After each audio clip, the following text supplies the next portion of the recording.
Don't you ever compare yourself to me, okay? Welcome to Watch Mojo, and today we're counting down our picks for the top 20 movies that had the wrong rating. They're here. For this list, we'll be looking at movies whose ratings from the Motion Picture Association are either too strict or too permissive, based on their content. What movie rating shocked you the most? Let us know in the comments. Hey Mojoholics! For a chance to win cash prizes, play our live daily trivia challenges every day at 3 p.m. and 8 p.m. Eastern only at WatchMojo.com/play. Number 20, Stand By Me. It's not surprising that a movie based on a Stephen King story is rated R, but in terms of content, Stand By Me isn't exactly The Shining. This film is about a group of young friends going on an unforgettable journey of self-discovery. He hates me. He doesn't hate you. He hates me. No, he just doesn't know you. He hates me. My dad hates me.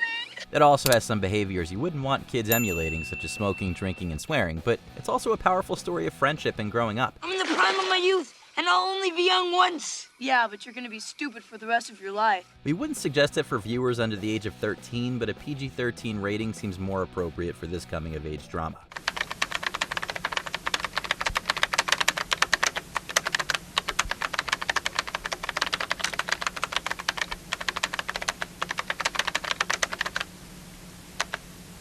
Number 19, The Expendables 3. The first two Expendables movies received well-deserved R ratings for their extreme levels of violence. The third, however, got a PG-13 rating, but don't let that fool you into thinking it's one for the kids. Heard you killed more people than the plague. How about that? The Expendables 3 might have seemed like a surefire R, but star Sylvester Stallone wanted to appeal to a wider audience. So the necessary cuts were made to earn it a PG-13 rating. Bunch of has-beens still trying to be hard. You're young and you're dumb. But it leans so close to R-rated territory, particularly with the amount of gun violence, the rating adjustments didn't seem to help, as The Expendables 3 performed worse than its predecessors. Stallone wisely expressed regret about the rating, calling it a horrible miscalculation. You know, for a guy that doesn't take orders very well, he did pretty good. Number 18, Taken. Taken redefined Liam Neeson's career by showing that he could make a convincing action star.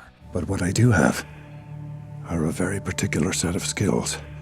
Skills I've acquired over a very long career. Skills that make me a nightmare for people like you. But the bigger surprise might have been the fact that it got a PG-13 for very R-rated material. The fact that his daughter and her best friend are abducted by human traffickers is arguably reason enough. But if you've seen the movie, you know that it's quite violent and harrowing.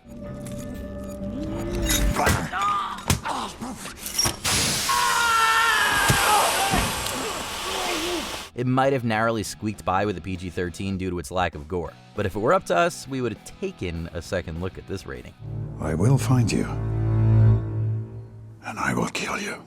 Number 17, Boyhood. In many ways, Boyhood is the ultimate coming-of-age movie. Dad, there's no, real magic in the world, right? What do you mean? Richard Linklater's drama was filmed over the course of a 12-year period, showing Mason Evans and his actor Eller Coltrane go from adolescent to adult.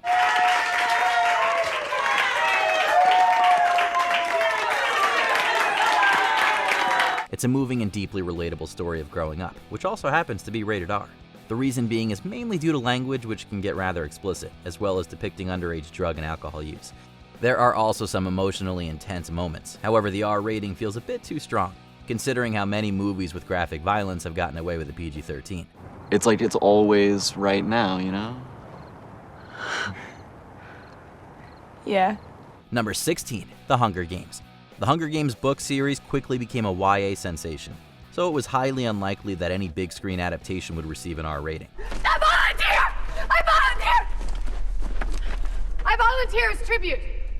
That being said, wow is the first movie violent. The rating reason, intent, violent, thematic material, and disturbing images, all involving teens, makes total sense. Go on. Shoot. But it might make even more sense if it was rated R, as there are some truly brutal images on display. The Hunger Games and its sequels became a major box office smash, and the studio execs were likely thrilled they managed to pull off a PG-13. Good luck, and may the odds be ever in your favor. Number 15, Insidious. James Wan is no stranger to success with R-rated horror, having directed Saw and the first 2 Conjuring movies. However, supernatural thriller Insidious managed to get a PG-13 rating. It's not the house that's haunted. It's your son.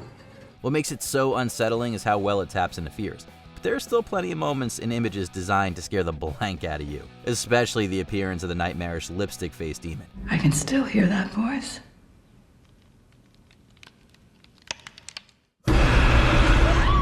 Subsequent films in the series have also received the same rating.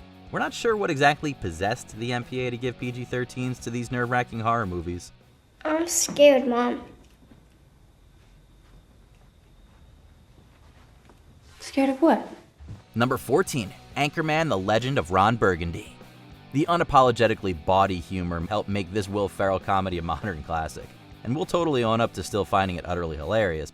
60% of the time, it works every time. That doesn't make sense. But it's pretty shocking to consider that they pulled off a PG-13 rating given how tasteless it gets. There might not be any nudity, but there's more than enough suggestive dialogue to earn an R. Brick, are you saying that there's a party in your pants and that I'm invited? That's it. Plus, there's that epic battle of news teams, which, while played for laughs, is still pretty gruesome. And the violence doesn't stop there. Maybe it was that Ron Burgundy charm that made the difference in the end? You stay classy, San Diego. Number 13, Beetlejuice. The PG-13 rating was still a fairly new invention when this Tim Burton horror comedy was released. It's showtime. That's the only reason we can think of for why it received a PG.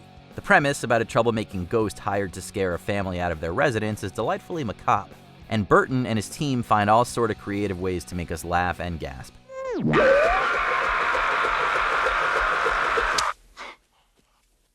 But it doesn't compute that this is a PG and not a PG-13, especially considering the sexual references and strong profanity.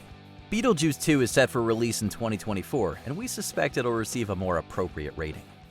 Well, what do we got here tonight, kids? Number 12, Titanic.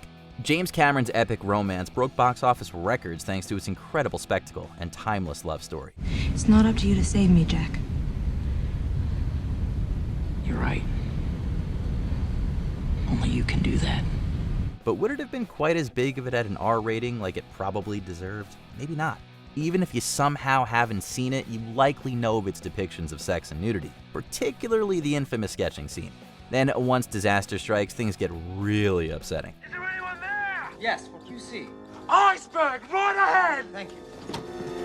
It's a show of incredible filmmaking that Cameron is able to make us feel so immersed in this tragedy. But it's also rather incredible that this cut got a PG-13. Right! Is everybody all right? Nobody panic! Number 11, The Breakfast Club. Any list of the best high school movies needs to include this Brat Pack classic about a day at detention. You just bought yourself another Saturday, mister. Crushed. You just bought one more right there. Well, I'm free the Saturday after that. Beyond that, I'm gonna have to check my calendar. Good! But most high schoolers would be refused admission. Relatively high levels of profanity earned it an R rating. But a PG-13 makes way more sense, considering how many invaluable lessons this film can teach young viewers about not judging a book by its cover. I hate it. I hate having to go along with everything my friends say. Sure, you wouldn't want them emulating John Bender, but there's more to him than his crude demeanor. In his review, film critic Roger Ebert objected to the rating, which we have to concur. Don't you forget about me. Number 10, Coraline. Neil Gaiman fans flocked to the theaters in 2009 when Coraline, the animated feature based on his famous children's novel, was released. What are you doing here in the middle of the night? You're just in time for supper, dear. With a loyal following consisting both of kids and adults, Coraline seemed like a fun family movie outing. However, the film's creepy atmosphere didn't resound too well with audiences who expected something a little more lighthearted. You're back. And you brought Vermin with you? Although the PG rating highlighted the film's more intense scenes, there was still a considerable amount of parental backlash about Coraline not receiving a PG-13 rating. Whether it traumatized younger viewers or not, the horror comedy kept the PG rating and has since become a quirky horror classic. You dare disobey your mother! Number 9, The King's Speech. Profanity and family outings make for strange bedfellows. Such was the case with Tom Hooper's Oscar-winning 2010 drama. Swallow the bloody things! The King's Speech, while pretty much a flawless piece of entertainment that was appropriate for all ages, the MPA stuck an R rating on the film, much to the movie-going public's dismay. Mother. Shorten the humming each time. Mother. This high classification was due to the profanity-laced speech therapy sessions that the titular king must attend to get over his nerves. These scenes, meant to be honest and slightly comedic, were later censored by the Weinstein Company in order for the film to obtain a PG-13 rating. However, the overall effect of the scenes was muted as a result. Number 8. Red Dawn. John Milius's fantastical war scenario film Red Dawn has the dubious honor of being the first ever PG-13 rated film in history, and for obvious reasons. All that hate's gonna burn you up, kid. Keeps me warm. As there was no middle ground between the PG and R ratings, Red Dawn seemed to fit the bill. However, some viewers balked at the ultra-violent introductory scenes of the movie, as well as the depiction of war crimes, foul language, and general disturbing violence seen throughout the film.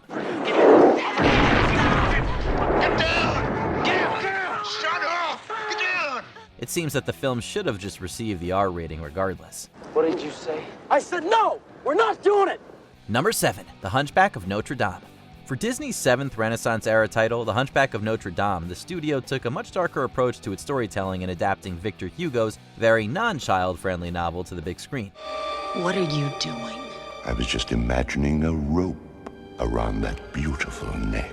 This G-rated animated flick gained pretty good reviews upon release, being praised for its more mature storyline, but Hunchback also suffered from parental criticism, deeming the film to be too scary and violent for younger children more familiar with Disney's lighter works. This burning desire is turning me to sin. Needless to say, the gothic imagery, hellscapes, and thematic elements are more suitable for a PG-rated film.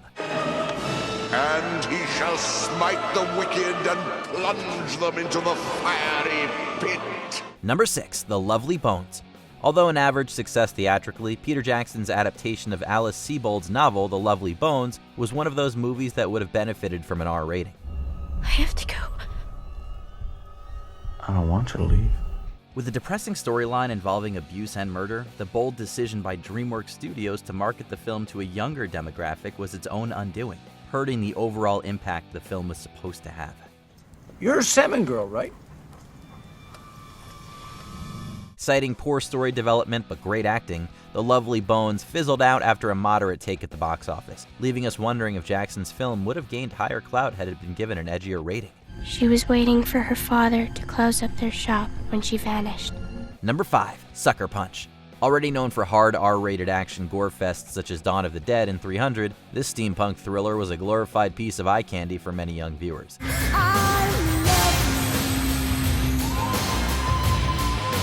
The scantily clad vixens populating Sucker Punch gained strong criticism from feminist groups, claiming the film objectified women and shouldn't be broadcast to tween viewers.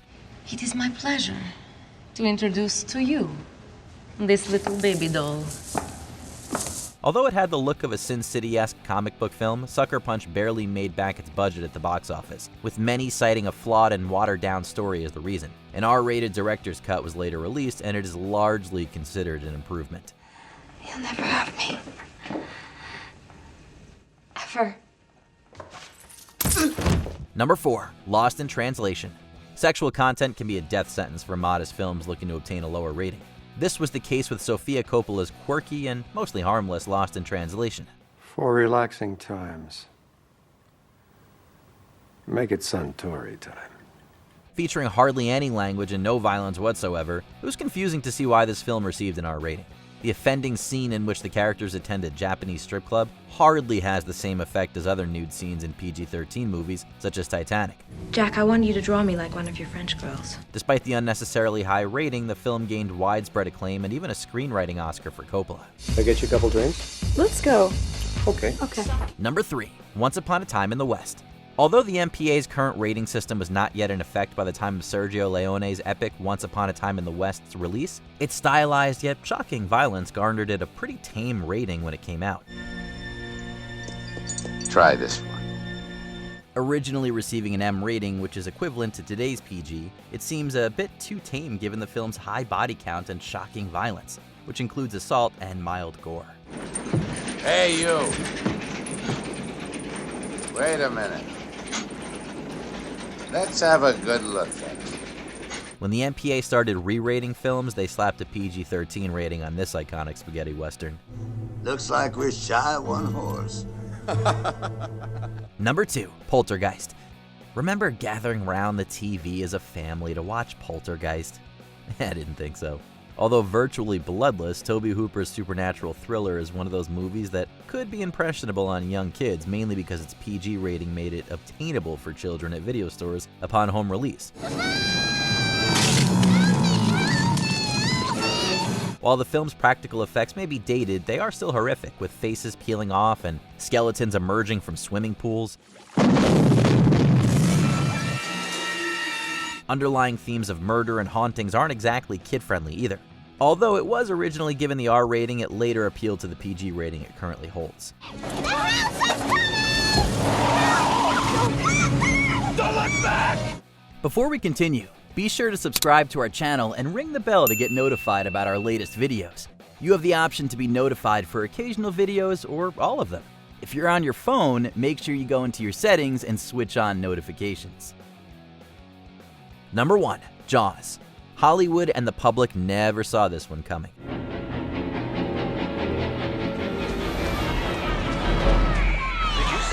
Steven Spielberg's landmark action horror film Jaws surpassed audience expectations and became one of the first ever blockbusters to earn big at the box office. Some of the film's success may be chalked up to its tame PG rating. Even by 1975 standards, the film's gory shark attacks, detailed close-ups of severed limbs, and terrifying atmosphere would have garnered an R rating if it were a picture backed by a smaller studio.